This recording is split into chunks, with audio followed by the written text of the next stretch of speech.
राधे राधे मित्रों, आप सभी कैसे हैं।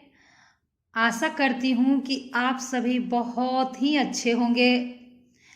बिहारी जी के कृपा से बहुत स्वस्थ होंगे, प्रसन्न होंगे और अपने जीवन में आगे बढ़ते होंगे। मैं रीना पांडे आप लोगों के हृदय में बसने वाले श्री लक्ष्मी नारायण के चरणों में प्रणाम करती हूँ। तो मित्रों, आज मैं भगवान श्री कृष्ण के मृत्यु के बारे में बताऊंगी। लोगों ने इनके विषय में, भगवान श्री कृष्ण के मृत्यु के विषय में बहुत कुछ बोला है कि मृत्यु हुआ तो ऐसा हुआ वैसा हुआ, भगवान कृष्ण को जलाया गया तो उनका हृदय नहीं जला, तो ये हुआ वो हुआ। लेकिन ये सभी शास्त्र प्रमाणिक बातें नहीं है। लेकिन मैं जो आपको बताने जा रही हूँ वो शास्त्र प्रमाणिक भी है और सत्य भी है। तो मित्रों, और कहाँ पे हुआ, कैसे हुआ, भगवान पृथ्वी पर से कैसे गए, वो मैं सभी आपको बताने जा रही हूँ। तो मित्रों, इससे पहले अगर मेरी वीडियो आपको अच्छी लगे तो मेरा चैनल सब्सक्राइब कर दीजिएगा और लाइक्स कर दीजिएगा, और मेरी वीडियो कैसी लगी तो कमेंट जरूर करिएगा मित्रों। नहीं तो राधे राधे जरूर कमेंट करिएगा ताकि मैं मोटिवेट हूँ और आप लोगों तक ऐसी ही वीडियो, खूबसूरत जानकारी लेकर आप लोगों के समक्ष आती रहूं।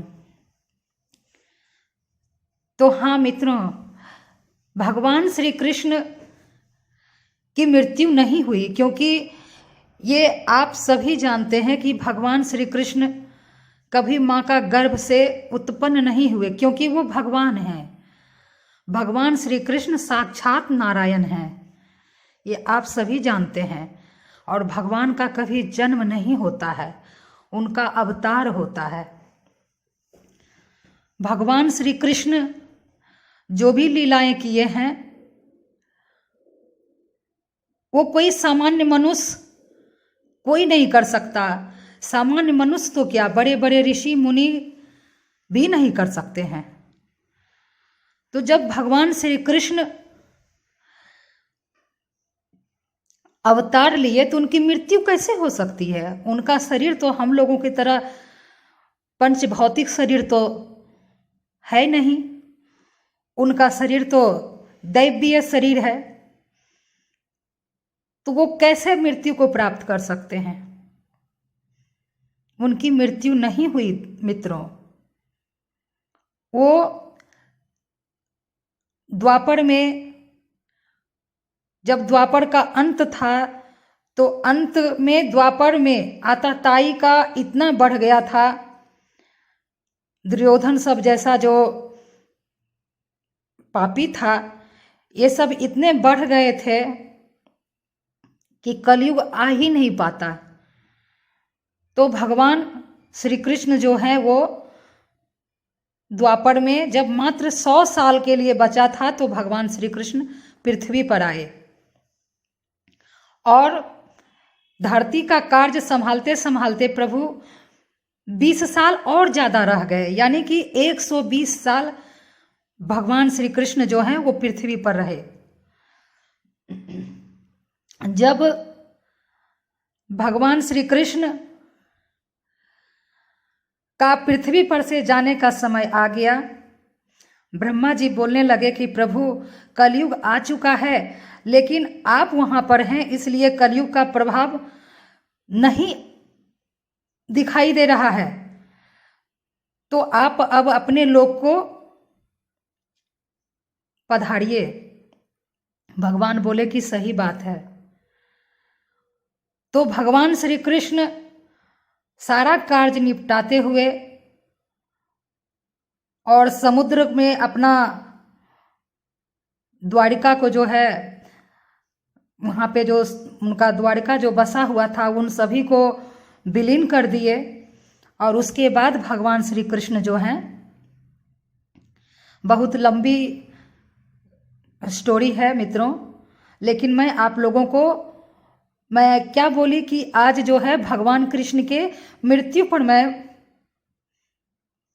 बता रही हूँ कि मैं भगवान श्री कृष्ण का मृत्यु पे बहुत कुछ सुनी, तो मुझे अच्छा नहीं लगा, क्योंकि ये सब सच नहीं है, ये सब बिल्कुल गलत है। तो मैं सोची कि अपने मित्रों में ये बात शेयर करूं कि भगवान श्री कृष्ण पृथ्वी पर से कैसे गए। तो भगवान श्री कृष्ण अपना सारा कार्य करते हुए एक पीपल वृक्ष के पास में बांसुरी बजाने लगे, मतलब एक जंगल में। और वहाँ पे जो है एक शिकारी वहाँ नित्य प्रतिदिन शिकार करने आता था। भगवान श्री कृष्ण देखे कि वो शिकारी आ रहा है, और माने भगवान श्री कृष्ण क्या किए, अपने चरण को झाड़ से बाहर कर दिए। तो उस शिकारी को लगा कि ये तो कोई हिरण का मुख है, वैसा ही उनका चरण दिखाई दिया उसे। तो वो क्या किया, तीर नहीं मारा मित्रों, ये भी मैं बाद में किसी वीडियो में बताऊंगी। वो जो दुर्वासा ऋषि से श्राप जो पड़ा था, लास्ट में जो एक कील बचा था जिसे मछली निगल गई थी, मछुआरा ने जब उस मछली को निकाला तो उस मछली के पेट से जो वो कील निकला, तो वो कील से ही वो शिकारी जो है भगवान श्री कृष्ण को, श्री कृष्ण के चरणों में वार किया। उसके बाद सोचा कि अब तो हिरण को लग गया वो कील, तो मैं पास जा कर के देखूं जिंदा या मर गया। लेकिन क्या देखता है बंधुओं कि व्याधा क्या देखता है कि ये तो भगवान श्री कृष्ण हैं और मैं उन्हें ही मतलब प्रहार किया हूँ, तो मुझे तो नरक मिलेगी, ये मैंने क्या कर दिया। क्योंकि मित्रों उसे ज्ञान था कि कृष्ण कौन है, क्योंकि वो नारायण का परम भक्त था वो शिकारी। और वो भगवान के चरणों में जाकर रोने लगा कि प्रभु ये मुझसे आप क्या करा दिए, मैं तो महापापी हूँ, मुझसे बहुत बड़ा अपराध हो गया है प्रभु, मुझे तो नरक में भी आप स्थान नहीं दीजिएगा। तो भगवान श्री कृष्ण मुस्कुराते हुए बोले कि शिकारी तुम रो मत, तुम्हें कुछ नहीं होगा, तुम्हें नरक नहीं मिलेगा, तुम्हें तो मेरे लोक में स्थान मिलेगा। बोले प्रभु मैं आपके चरणों में प्रहार किया और मुझे आप अपने लोक को स्थान दीजिएगा, अपने लोक में गमन दीजिएगा मुझे। बोले कि हे व्याधा, हे शिकारी, मैं तो तुम्हारा ही इंतजार कर रहा था, क्योंकि तुम जब मैं त्रेता में राम था तो तुम बाली था, सुग्रीव का भाई बाली था। तुम्हें ब्रह्मा जी के द्वारा वरदान प्राप्त था कि जो भी तुम्हारे सन्मुख आएगा उसका आधा बल तुम्हें प्रदान हो जाएगा, ऐसा बाली को वरदान था ब्रह्मा जी के द्वारा। तो ब्रह्मा जी का वरदान का रक्षा करते हुए, उनका मान रखते हुए, मैंने तुम्हें सुग्रीव के तरफ से पेड़ से छुपकर तुम पर वार किया तीरों का, जिसके कारण तुम्हारी मृत्यु हुई। वही कर्ज बाकी है, मैं किसी का कर्ज नहीं रखता। सही बात है बंधुओं, भगवान किसी का अच्छा या बुरा कुछ भी हो, बुराई तो माफ कर देते हैं, लेकिन भगवान के नाम से, प्रभु के नाम से अगर कुछ भी निकल जाए अच्छा, उनका नाम, उनका गुणगान चाहे उनके लिए जो भी कर्म किया जाए वो व्यर्थ नहीं जाता है बंधुओं। भगवान सूद समेत लौटाते हैं। इसीलिए बंधुओं उस शिकारी को भगवान बोले कि इस द्वापर में तुमने व्याधा यानी शिकारी का जन्म लिया, तो मैं तुम्हारा ही इंतजार कर रहा था कि कब तुम अपना पूरा करो। जैसे मैंने त्रेता युग में जैसे मैंने तुम पर छुपकर वार किया था, वैसे द्वापर में तुमने छुपकर मुझ पर वार किया। दोनों का हिसाब बराबर हो गया। तो हे शिकारी, मैं तुम्हें अपने अखंड भक्ति का वरदान देता हूँ। मेरी अखंड भक्ति तुम्हें प्राप्त होगी और जब तुम शरीर छोड़ेगा तो तुम मेरे लोक को आएगा। इस तरीके से बंधुओं भगवान श्री कृष्ण जो हैं सो शरीर वहां से अंतर ध्यान हो गए। मृत्यु का कहीं प्रमाण नहीं है बंधुओं, और ये आपको भागवत महापुराण में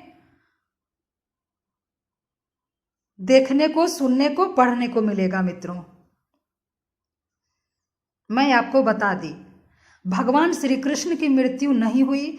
मैं उनकी भक्त हूँ। उनके विषय में कोई भी इस प्रकार से बोलता है कि उनकी मृत्यु हुई थी, उनको जलाया गया था, ऐसा कुछ नहीं हुआ था बंधुओं। जो मैं बताई आज वही सत्य है कि भगवान श्री कृष्ण सो शरीर अंतर ध्यान हो गए वहां से। यह सत्य है। आप भागवत महापुराण का अंतिम में देख सकते हैं, शुरुआत में भी देख सकते हैं कि भगवान श्री कृष्ण के विषय में क्या है, मृत्यु के विषय में क्या लिखा है। और भागवत महापुराण कोई मनुष्य नहीं लिखा है बंधुओं, कोई ऋषि नहीं लिखा है, स्वयं भगवान श्री कृष्ण का ही आवेशा अवतार वेद व्यास जी लिखे हैं। तो आप इन्हें सत्य माने। तो मित्रों, ये थी भगवान श्री कृष्ण की मृत्यु पर कुछ बातें जो कि सच्चाई मैं आप लोगों तक पहुंचाई।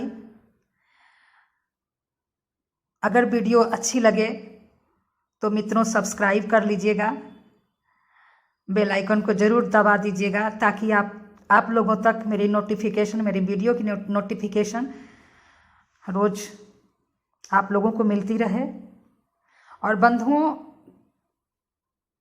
मैं कोई बनावटी नहीं बोलती, मैं आप लोगों के समक्ष में कोई एडिटिंग करके नहीं बोल रही हूँ। मैं अपनी वाणी से, अपने गुरुदेव की प्रेरणा से, अपने परम पिता परमेश्वर श्री कृष्ण के कृपा से, माता रानी श्री राधा रानी के कृपा से आप लोग के समक्ष में जो भी टूटी फूटी भाषा में बोलूं, लेकिन आप ये ध्यान दीजिएगा मित्रों कि मैं जो भी आप लोगों तक पहुंचाऊंगी वो बिल्कुल सत्य पहुंचाऊंगी और सही बोलूंगी। कुछ अगर भूल चूक हो गई होगी मित्रों तो आप लोग क्षमा कर दीजिएगा। और इसी के साथ बंधुओं, आप लोगों को प्रणाम, नमस्कार, राधे राधे।